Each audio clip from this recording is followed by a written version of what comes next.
change the Statistical Act, but I believe simple things like these could bring back CSO to the established organization it once was. And that established organization, how long was it in that good standing? Well, when I joined the CSO, it was in good standing. It was an efficient organization with properly trained staff, efficient staff. My guess is that one or two things will happen next. Nothing would be done. Everything would be, consultants would have come, finished what they had to do, and everything would be in abeyance forever. And the CSO will continue the way it has been continuing right now. Mhm. That is one scenario. Scenario could be that with the political will, because it all depends on the politicians. They are the people with the money, and all of that, all the things that have been advocated have a cost. And if they're not prepared to put out the money, one, if they're not prepared to give the CSO its independence as it's supposed to be an independent organization, if they're not allowing the CSO to go that way and provide the money, it will remain the way it is. So all of these things that the consultants will be recommending and we will be agreeing with require the money, first of all, to bring on the HR team that will do what they have to do, to appoint a proper director of statistics, to have the political will to tell all the other stakeholders that they will be working with the CSO and not against the CSO to produce the type of information. We will finance it, we will finance the staff, we will finance the training that they have to go through, etc. Those are the decisions that have to be made immediately. So it's either that they're going to be made, and if they're made, things will be very much on the improve. However, if they're not made, CSO will remain the way it is. It will go down and down and down because it's already reached the stage where we have very few officers, but most of the officers we have only have basic training, and the senior officers themselves are not trained. So you have an organization that, in terms of standards and in terms of qualified staff, is declining. And the slide will continue if the decision to finance is not done, because everything depends on the finance. The reward system we talk about, the training, the equipping, the staffing, all these things depend on money. And if the money comes from the politicians, if the politicians not prepared to put out the money, All that's it. fall down. All remain, all will fall down. The CSO will decline more and more and more, become more and more disrespected, and just be a simple tool there. People would not want to come into the organization because they're not being properly paid. That's it. Well, I've heard from the Swedish consultants as well as Mr. Busby. When you look at the past and this present CSO, basically at that point in time they said that CSO is going down on the decline path, and Yeah. now they're saying that it's disintegrating. So this is So it's just going down a it path. is the organization I knew, the organization I became a part of, and the organization I have seen since I left has become worse and worse and worse. That is so sad and unfortunate. Yeah, Very, very unfortunate. but the authorities, I look at the last census, and the CSO are the people who know about running a census, Mm-hmm. nobody else. Mm-hmm. And the last census, there was tremendous interference from the ministry, who felt Why? control, control. Um, First of all, they dictated to the director of statistics what should be done, even in terms of hiring staff. I'll give you one classic example. The CSO knows some experience. At one point in time, we used to hire people on the basis of whether you seem capable of doing the work that is required of you. Yes. Then the politicians took the decision that only people with 5 O levels must be hired. Well, we ran into a problem right away. Because when you're looking at depressed areas, Lavantil, Chumakak, all these depressed areas, 5 O-level people coming from nice middle class homes not No. going there. They're not going inside there. Some told me straight, they're not going down there to work. Then what do I do? What we do is we get people from that area who may not have the educational background, but at least they could talk, they could read and write. Right. And you train them and you put them in there, and they're able to move around in there comfortably and get Yes. data. That's their area. That's right. In this last census, we had been doing that. We took the backward step of 5 O-level people. When the CSO suggested what I have now suggested, there was a technical man put there from the ministry who said, no way, that even if we have to hire those type of people because they don't have the qualification, we have to pay them less money. Or because The they mindset. have a mindset, a bureaucratic mindset that has nothing to do with technical work and collective, but you would not allow the CSO to function. But what's sad is that you're speaking to someone like you with years and years of experience with the CSO, and you're saying what needs to be done, Yeah. and yet nobody's listening. As No, you they- stated earlier, nobody is listening. They're not listening. And that is so sad. It is really And, very sad. You have to ask yourself why they're not listening. I remember when I used to be doing education statistics, working with the Ministry of Education to improve the statistics and the data collection. I would get phone calls on one morning from about 3 or 4 people from the ministry. Excuse me. All want the same data. No coordination. Why? To run to impress the minister. Or the minister going to cut some ribbon somewhere and they want statistics. So they will ask you to supply them with the statistics. But there was a perception among them, and some of them, that so and so and so is the case. And if your statistical data not coming up to that. So I understood that what the game is that the statistics become important. The minister has to cut a ribbon, open a school, give an address. Bam! So there's everybody want to impress the minister, they can get the statistics. When they can't get it, then the CSO becomes the Underdog. source. Yes. And you will request whatever, they ain't taking you on. Somehow, magically, you're supposed to have these statistics. So my view is that politicians, technocrats in the ministries, statistics for them is like it is for the population.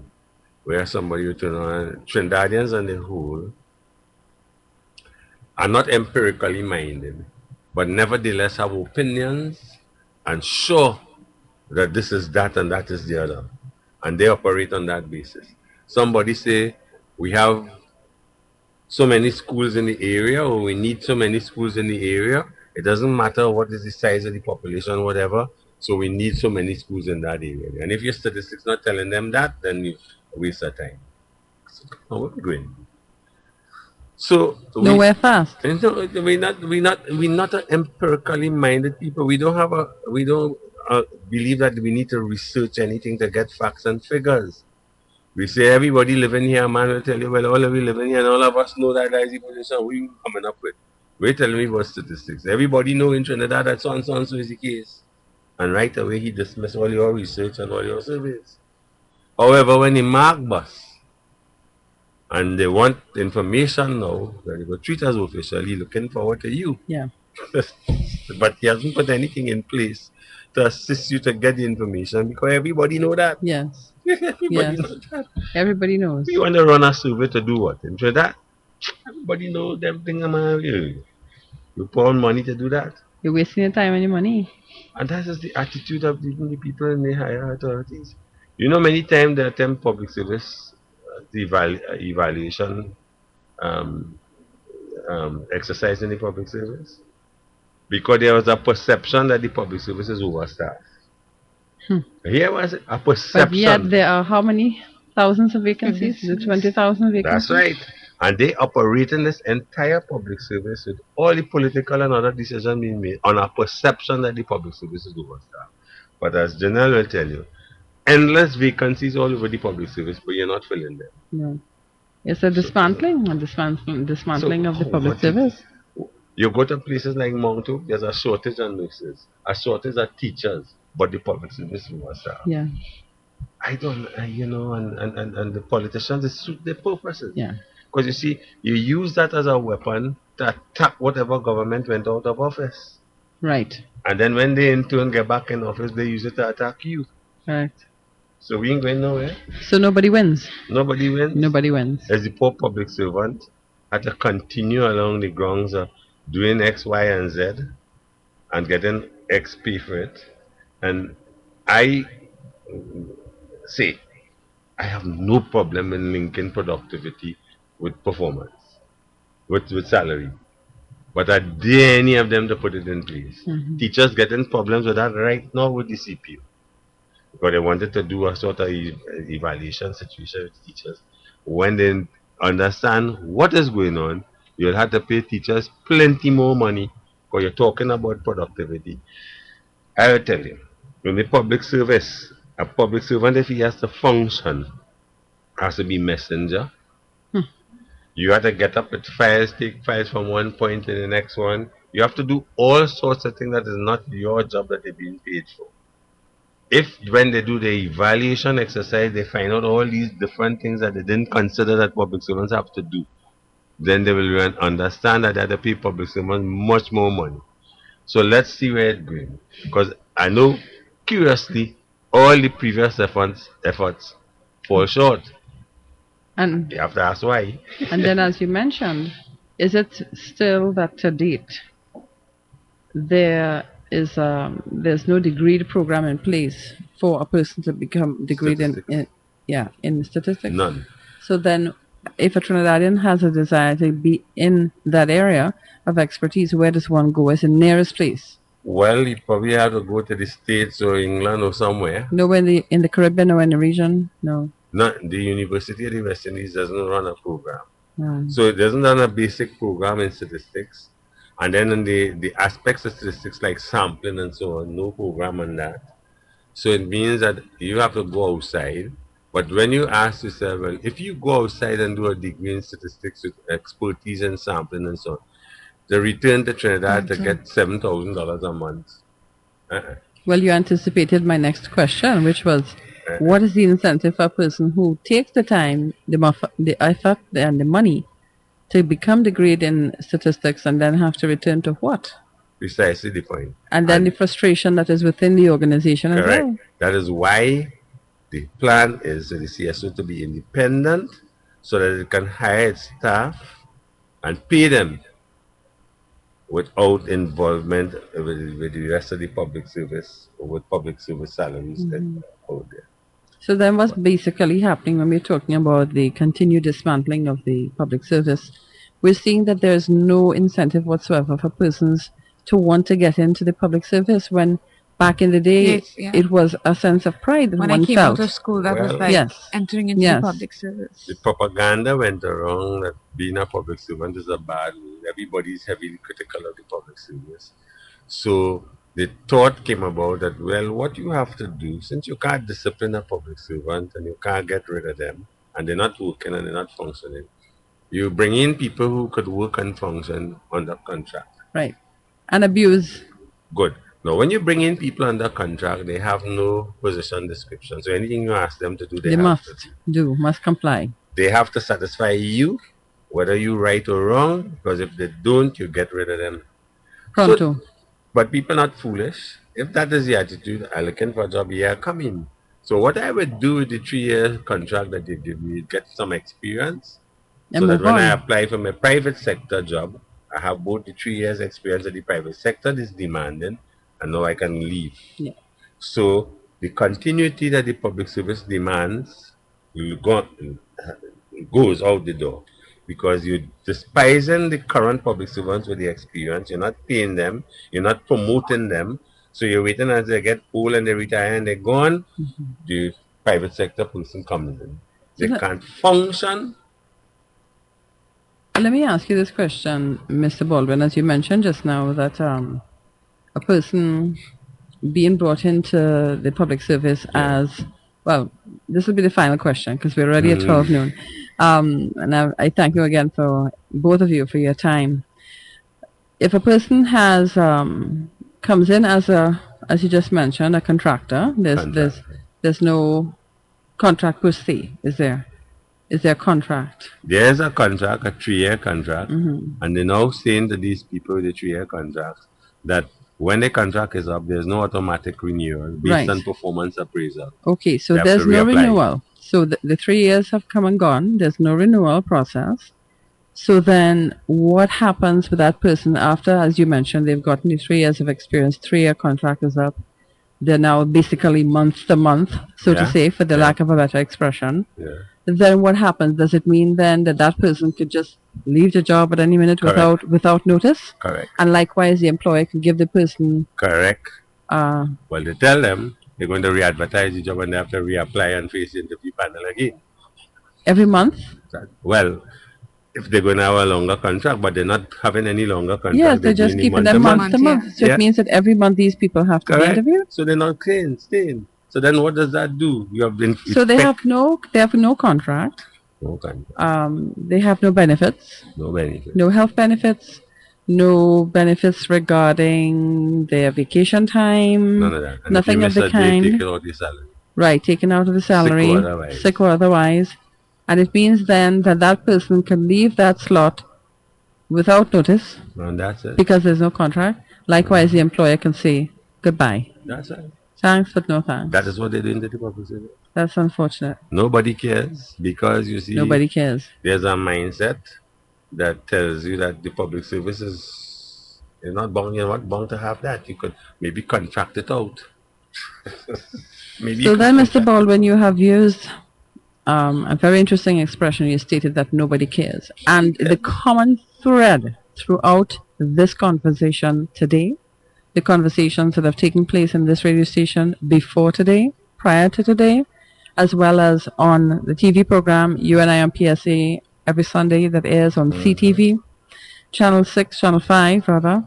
It's the common thread. Nobody cares. And then it begs the question, what's wrong with the patriotism? It is because nobody cares. Basically, nobody cares about our country. Nobody cares about the well-being of our fellow That's man. a fact of life.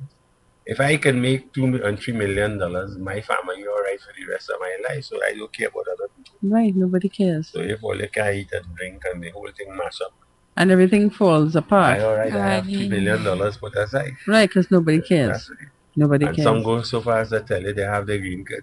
What a green card? Yeah, Yeah, I have my green card. yeah. A friend of mine tell me he has trained his children to live any part of the world. And all of them study overseas and he advised them not to come back to Trinidad. So all I have to take care of in my country is me and my wife. Yeah. We are going into our 70s. So no big thing. Yeah. Nothing ain't going on. We will die and our children happy outside. They don't And know see, now that's the unfortunate thing because we have lost, Trinidad and Tobago has lost so many good people, so many people. We've had, yes. if I could tell you, my goodness, I could tell you the number of persons that I know personally who Not left come. Trinidad to go abroad and study with the intention of returning and did not, Yeah. and are being paid top dollars abroad, in whichever country.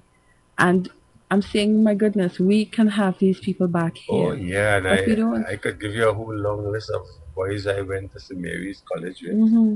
who are in top positions all over the world. We in communication with one another through the internet and Yes. emailing. They ain't coming back to Trinidad. They top dog and there was one guy who came back from Canada. He was an expert in neurology, one of the foremost neurologists in Canada. He decided to come home. They put him to work in Port of Spain General Hospital as an ordinary doctor.